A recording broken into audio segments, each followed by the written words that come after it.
السلام علیکم ورحمۃ اللہ وبرکاتہ۔ تمام سننے والے سامعین سے گزارش ہے کہ پلیز میرے چینل کو سبسکرائب کریں۔ ماں باپ کے بعد دنیا میں باپ کی جگہ بھائی کو باپ کا درجہ دیا گیا ہے، اور اگر سگا بھائی ہی اپنا نہ بنے تو باقی کیا رہ جاتا ہے دنیا میں۔ میرے ساتھ بھی کچھ ایسا ہی ہوا۔ میرا ایک ہی بھائی تھا جو بڑا ہی سنگ دل نکلا۔ جب تک ماں باپ زندہ رہے سب کچھ ٹھیک رہا، ان کے دنیا سے جاتے ہی سب تباہ ہو گیا۔ ابا نے بہت چاہا کہ لاڈلا بیٹا پڑھ لکھ جائے، مگر وہ 7ویں سے آگے پڑھ نہ پایا۔ اس نے بری سوسائٹی اپنائی اور نشے کا عادی ہو گیا۔ نوعمری میں نشہ کرنے کی وجہ سے وہ کہیں کا نہ رہا۔ والد بیچارے دن بھر مزدوری کرتے، تب کہیں گھر کا خرچہ چلتا تھا۔ بھائی ایوب کو ابا کی محنت کی کمائی کے ضائع ہونے کا بھی احساس نہ تھا۔ وہ جب گھر آتا ماں سے رقم طلب کرتا، نہ ملتی تو دنگا فساد کرتا اور مار پیٹ پر اتر آتا۔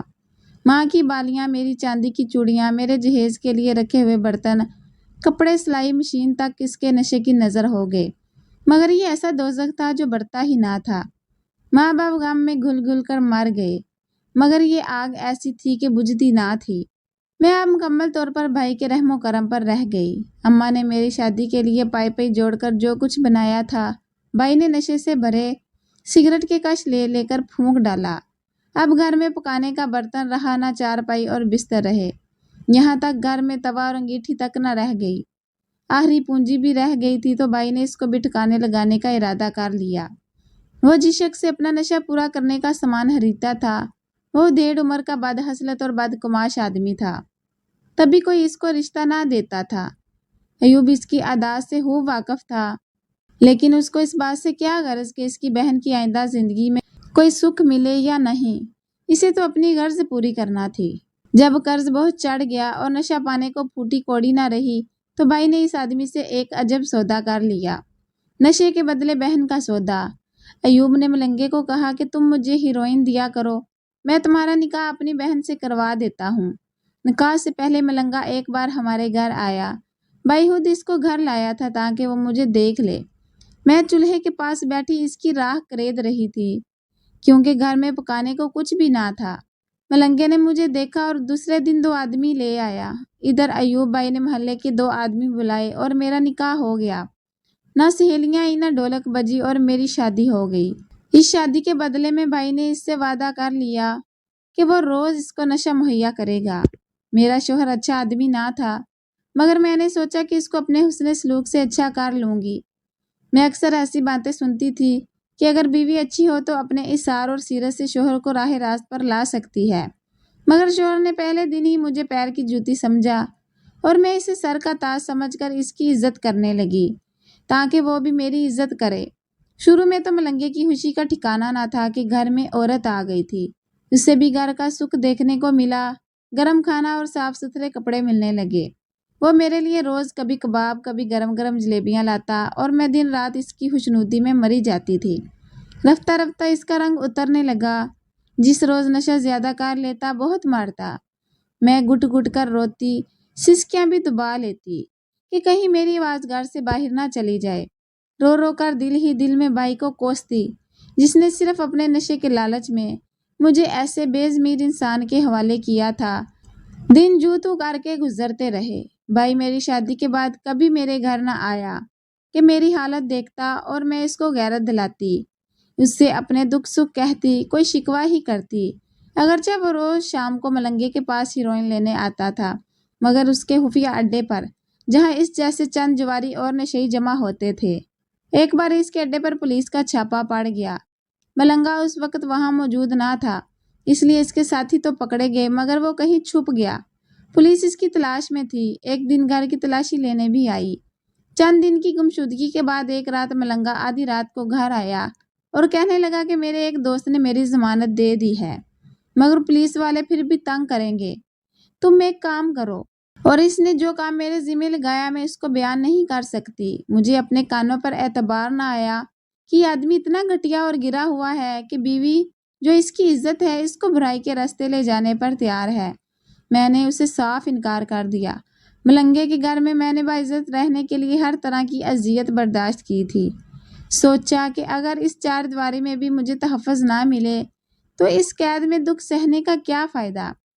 پہلی بار زبان کھولی کے بعد کردار، اب تو میری عزت کے بھی در پہ ہے۔ شرم کر، میں تیرے 2 بچوں کی ماں ہوں، کم از کم اس رشتے کے تقدس کا تو خیال کر۔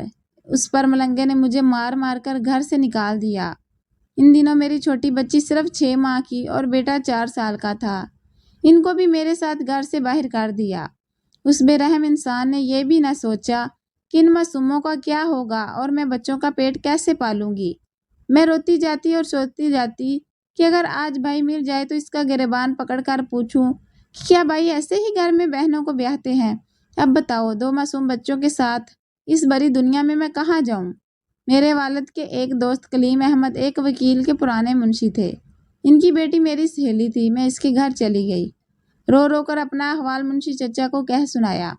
انہوں نے تسلی دی اور اپنے گھر ٹھہرا لیا۔ دوسرے روز مشورہ کرنے کے لیے وہ مجھے اپنے وکیل کے دفتر لے گئے۔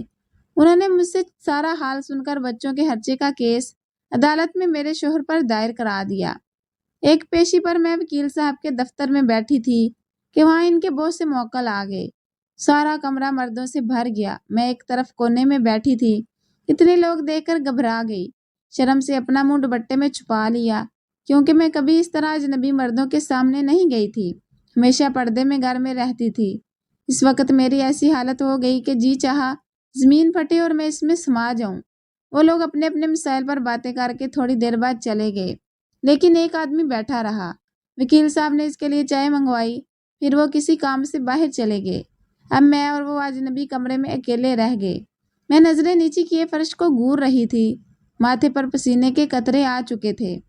تبھی وہ اجنبی بولا، بی بی میں وکیل صاحب کا رشتہ دار ہوں، کافی دیر سے تمہیں یہاں بیٹھے دیکھ رہا ہوں۔ یقیناً تم کسی مسئلے کے لیے آئی ہو، مگر بہت پریشان دکھائی دیتی ہو۔ کیا بات ہے؟ کیا تمہارا کوئی مقدمہ ہے؟ اگر وکیل صاحب کی فیس دینے سے قاصر ہو تو بتاؤ، میں کم پیسوں میں تمہارا کام کروا دوں گا۔ میں نے ہمت کر کے بمشکل اس کو اپنا حال کہہ سنایا۔ میری کہانی سن کر بہت حیران ہوا۔ اس کے چہرے کے تاثرات سے اندازہ ہو رہا تھا کہ بے حد خدا ترس انسان ہے، جس کو میری آپ بیتی سن کر دکھ ہوا ہے۔ کہنے لگا، بی بی اگر میں ایک مشورہ دوں تو کیا تم مانو گی؟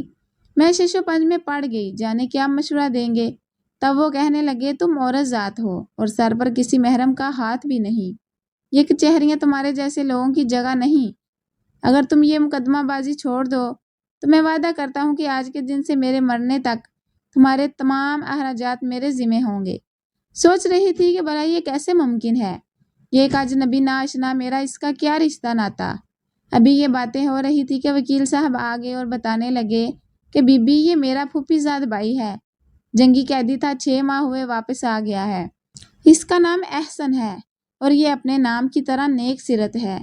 احسن نے وکیل صاحب سے کہا کہ بی بی کو راضی کریں کہ یہ مقدمہ بازی میں خود کو اور اپنے بچوں کو نہ الجھائیں۔ یہ بچوں والی ہے، اتنی ہماری برداشت نہ کر پائیں گی۔ کچھ سوتے ہوئے وکیل صاحب بولے، خاتون تم ایک شریف عورت ہو، کسی حد تک احسن کا خیال درست ہے۔ ہمارے معاشرے میں انصاف اور قانون کا سسٹم بہت لمبے تک الجھتا ہے، تو کافی دیر تک خواری برداشت کرنا پڑتی ہے، جبکہ تم جیسی ستم زدہ کو فی الفور انصاف اور امداد کی ضرورت ہے۔ بے شک انصاف کے حصول میں وقت لگ سکتا ہے، تب تک تم اور تمہارے بچے کہاں سے کھاؤ گے اور رہائش بھی تم کو درکار ہوگی۔ تبھی احسن ایسا کہہ رہا ہے، یہ تمہاری مدد کرنا چاہتا ہے اور کچھ سوچ کر ہی یہ مشورہ دے رہا ہے۔ پھر احسن بولے، تم بخوبی جانتی ہو اور سمجھتی ہو کہ مقدمے بازی میں یہاں کس قدر دھکے کھانے پڑتے ہیں کہ اچھے بھلے خوشحال مرد تباہ ہو جاتی ہیں۔ تم تو پھر اکیلی عورت ہو۔ میں نے تم کو حقیقت سمجھا دی ہے، آگے تم جانو اور تمہارے وکیل۔ تبھی وکیل صاحب بولے، خاتون ابھی تم منشی صاحب کے ہمراہ گھر چلی جاؤ، ہم منشی جی سے مشورہ کر کے تمہارے اور تمہارے بچوں کے لیے کوئی اچھا حل سوچتے ہیں۔ میں منشی چچا کے گھر آ گئی۔ احسن اور وکیل صاحب نے ان کو سمجھایا اور راضی کیا کہ کیس نہ کریں، بلکہ اس خاتون اور ان کے بچوں کے مستقبل کا کوئی حل مستقل سوچیں۔